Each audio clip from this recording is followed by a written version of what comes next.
dans ces cartons-là, il y a certainement beaucoup d'autres vérités qui n'ont pas été dites dans ce livre qui devait être publié en 86. Est-ce que est-ce que vous ne comptez pas faire un autre livre pour actualiser les mémoires de M. Bontobel? Pour la deuxième question, c'est donc pour notre génération, quand on dit l'Akhdar Bontobel, c'est toujours ça, on voit toujours au Tarwabé, Bontobel, Kirim et Boussouf, et l'assassinat d'Abdel, bien sûr. Est-ce que vous nous promettez des révélations dans ce sens dans le deuxième tome des mémoires de Bontobel? Merci. En 6 ans, on a enregistré le témoignage. On l'a transcrit littéralement, à la main. Le brouillon existe. Ensuite, après discussion, on l'a donné à lire, tapé à la machine. D'autres éléments sont venus s'ajouter, que nous avons rajoutés au document écrit. Donc, aucun fragment, aucune ligne n'a été omise dans ce qui a été soumis à l'autorité de Selakhtar Bontobel. On aura la possibilité, si les circonstances nous le permettent, de comparer la cassette audio avec le document que vous avez entre les mains pour vérifier que rien n'a été omis, que rien n'a été effacé, en espérant que les cassettes encore auront la vie longue. Voilà. Donc, deuxièmement, pour la deuxième question, c'était... alors, sur la question aujourd'hui, il y a des termes que moi je refuse de reprendre et d'utiliser dans mes travaux ou dans mes communications. D'abord, c'est la question, le terme de pouvoir, le pouvoir. Et deuxièmement, les 3B. Les 3B, c'est une notion qui a été produite par la presse étrangère. Ce n'est pas par Yves Courrière, évidemment. Yves Courrière était journaliste.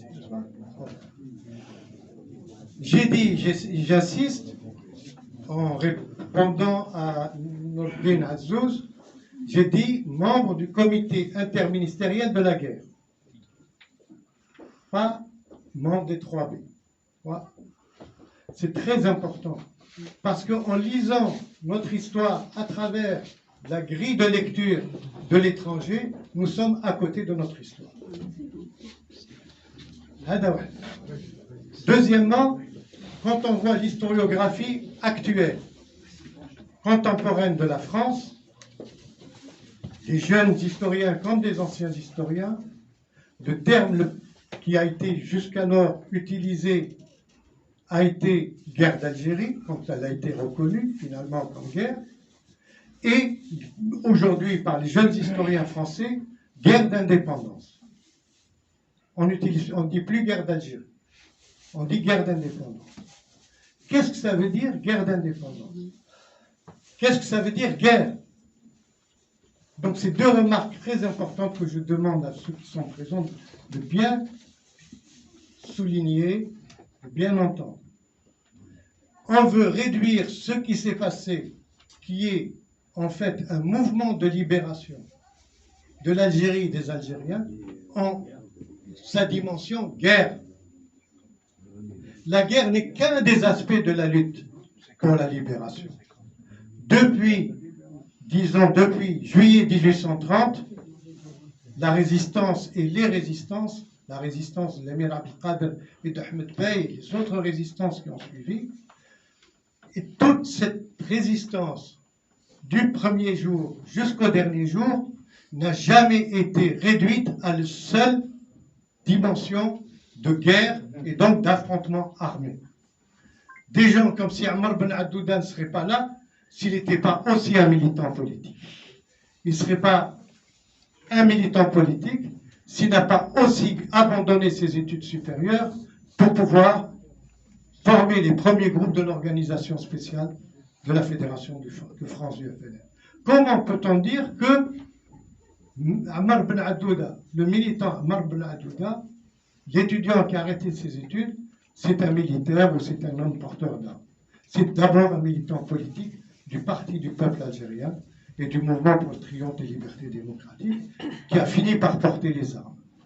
Donc ce qui s'est passé en novembre 1954, ce sont des militants qui ont porté les armes pour libérer l'Algérie. Et l'aspect lutte armée n'est qu'un des aspects de la lutte de libération, sans oublier les autres dimensions. Et ce que je pense que vous pourrez trouver dans ce témoignage, dans cet ouvrage, c'est que c'est le politique qui parle et qui a la primauté sur le porteur d'armes. L'arme ne fait que traduire dans la lutte sur le terrain ce qui a déjà été conçu et élaboré par la direction politique de l'Étoile nord-africaine, du Parti du peuple et du FLN-ALN, et aussi, pour une partie, par le mouvement national algérien de Messali Haj, des militants messalistes qui sont restés messalistes, nationalistes, indépendantistes, du début jusqu'à la fin.